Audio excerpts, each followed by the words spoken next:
Okay, so we are not doing anything new today.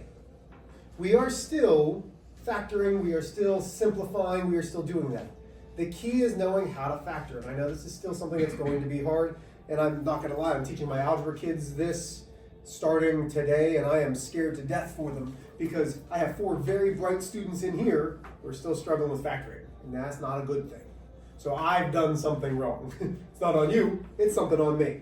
So remember, what we're looking for is, does the x squared, or our squared component, have a coefficient of anything other than 1?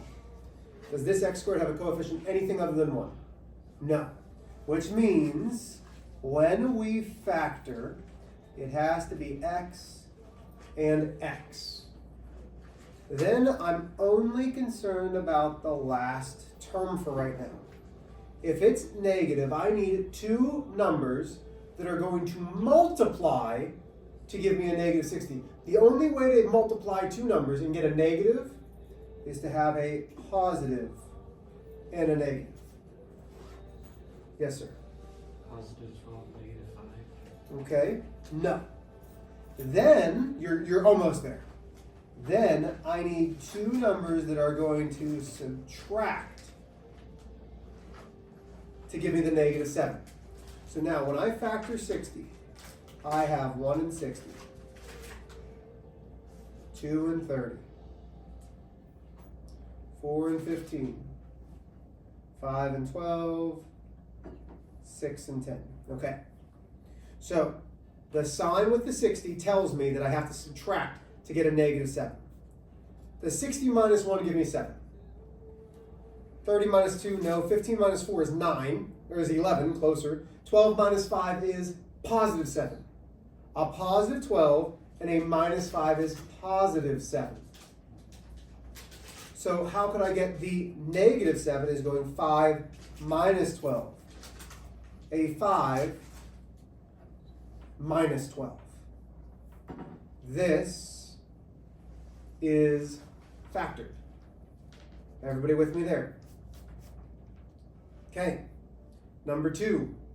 We're looking at the squared term to see the coefficient. What's the coefficient with my squared term? Coefficient means the number in front. Say it, Ava. 1. So when that's the case, we know it's going to be x, we know it's going to be x. Last number gives me whether it's going to be positive, positive, negative, negative, or positive, negative.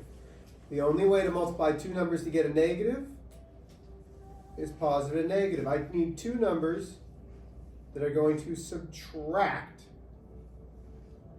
to give me a positive 5. So again, here's 36. 1 and 36. 2 and 18. 3 and 12. 4 and 9. 6 and 6. Well, which numbers subtract to give me 5? Yeah, 9 minus 4 gives me 36. Questions? Okay.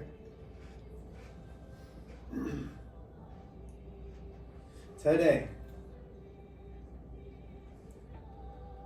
I can simplify dividing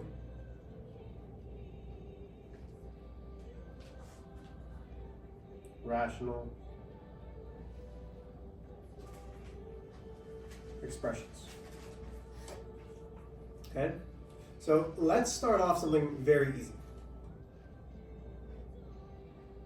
4 nines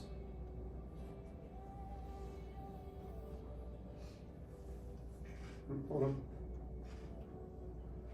divided by 4/3. There is, and you've probably heard this before, there are a 3-letter way to divide fractions. What? Don't look at the clock already. We've got a lot of time. Well, I have an appointment, so I'm just wondering. Oh, okay. What 3 letters do we use to divide fractions? And it sounds like a restaurant. What restaurant has 3 letters? Think about all the fast food restaurants.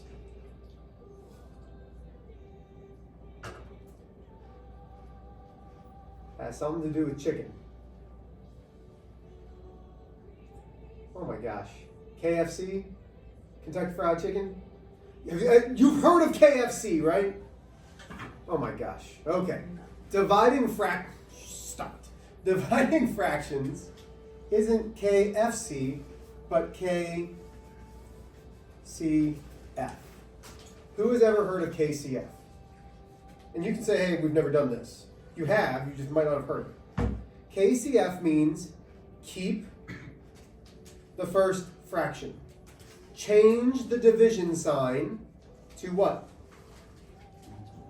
To multiplication. Flip the last fraction. Keep, change, flip.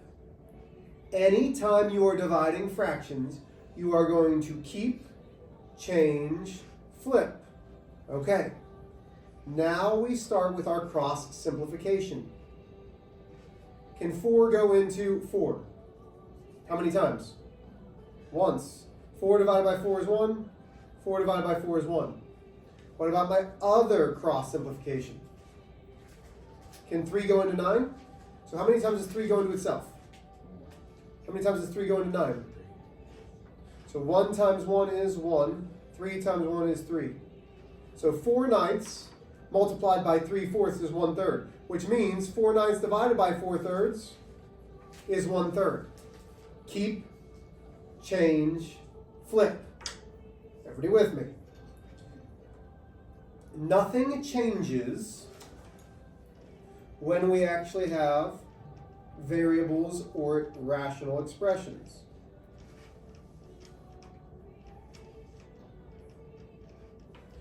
Okay, 10n divided by 13n squared divided by 16. First step. Is it a fraction divided by a fraction? Is this a fraction getting divided by a fraction? So we are going to use KCF. Keep the first fraction. Change the division sign to multiplication. Flip the last fraction. Okay? Everybody with me still? Okay. So now, cross simplify. Can anything of 9 go into 16? Well, 16 is not divisible by 3, so no. What about 13 and 10? No. What about n and n squared? Sure, but let's just write it all out. So when we multiply across.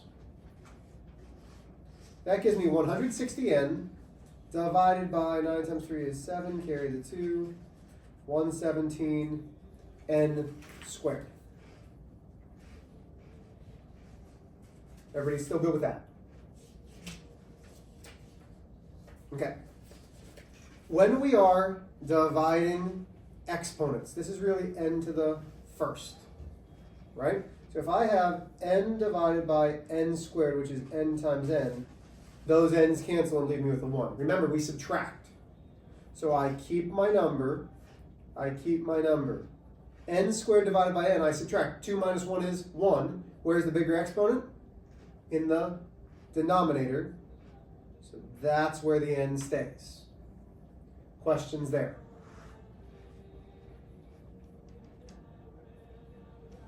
Okay. Let's try this one. 16n divided by 17 divided by 8n divided by 6. I'm going to give you, let's go 2 minutes. At least use keep, change, and flip and see what you can come up with. This is the same thing you took your test on. The only difference is getting from here to here. So this is the same thing that we've been doing. You just need to know the keep, change, flip portion.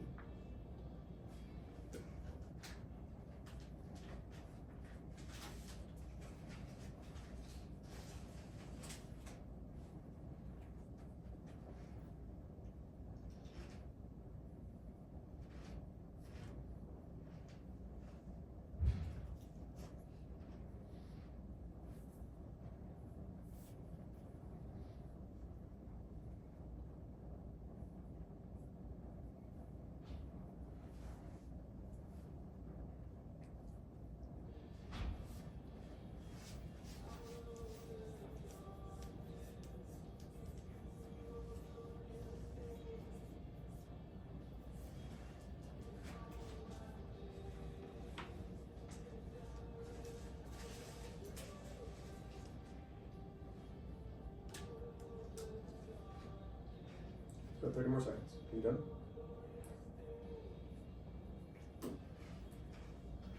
Okay, so just looking here. Cross simplify. Can 6 go into 17? Any multiples of 6 go into 17? No. What about 16 and 8? 8 goes into both, right? 8 divided by 8 is 1. 16 divided by 8 is 2. What else can I cross simplify out of those? Do what? I have an n in the top and in the bottom. So the n's are divisible. So now I have 2 times 6, which is 12. 17 times 1, which is 17. The answer is 12/17. Questions there? Okay. I actually think these are a little bit more confusing than these. So let's go. X minus 5 divided by 14 divided by x cubed minus 5x squared divided by 7.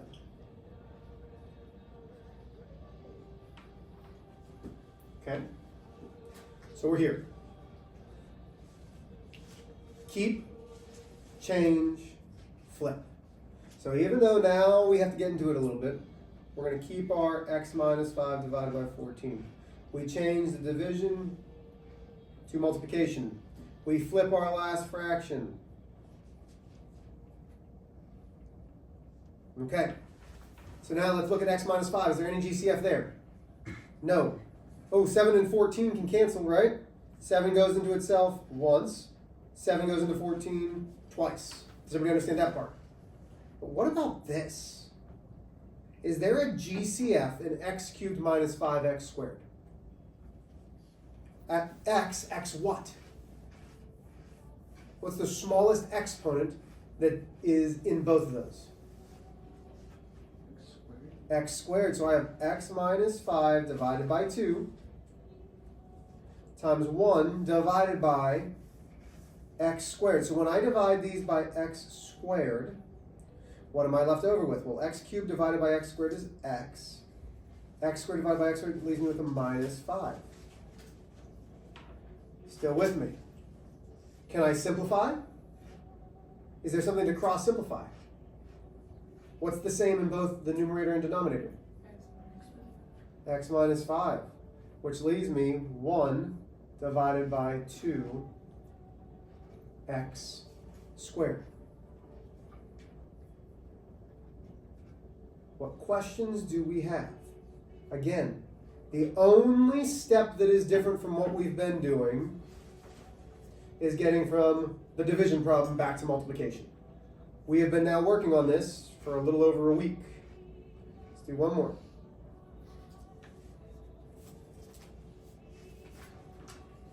Let's go.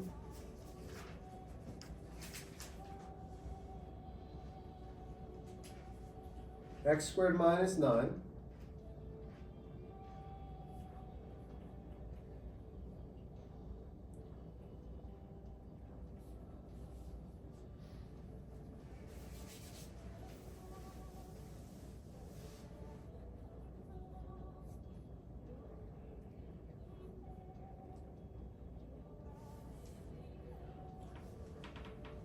Okay. A little bit trickier. I'm not going to lie. A little bit trickier. Because you're going to have to factor out a bunch of stuff. Okay? But before we do anything, what do we need to do first? Keep, change, flip. When it is a fraction divided by a fraction, we keep our first fraction. We change the division to multiplication. We flip the last fraction. Okay. So step 1, step 2. I'm going to put step 3 up here. So, can I factor x squared minus 9? Yeah. They're both perfect squares. X squared, the square root of x squared is xx. The square root of 9 is 3 and 3. But what about the signs? What will they be when it's x squared minus 9? Positive and negative. Okay? What about x squared plus 7x plus 6? Well, let's take a look. We take the last term, two numbers that multiply to give me 6, but add to give me 7. But two numbers multiply to give me 6, but add to give me 7. Let's think about 6. 1 and 6 and 2 and 3. Which one of those adds to give me 7? So I put x plus 1, x plus 6. Everybody with me? Okay? Well, let's do this one. Two numbers that are going to multiply to give me a positive 30 and add to give me a positive 11. 5 and 6. Very good. X plus 5, x plus 6. And x plus 3 just stays.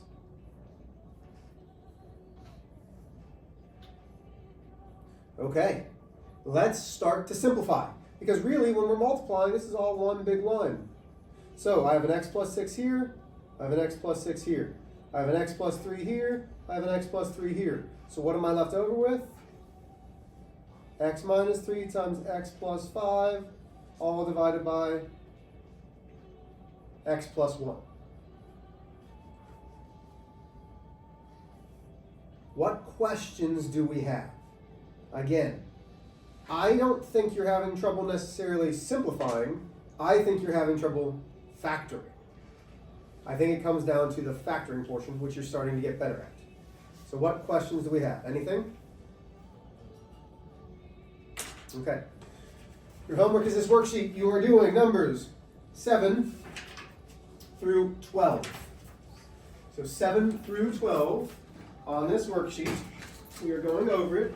I would like us to have a quiz on dividing on Wednesday, but if we have to bump it back to Thursday, that's fine. You're doing 7, 8, 9, 10, 11, 12. Sorry. There you go. Good luck.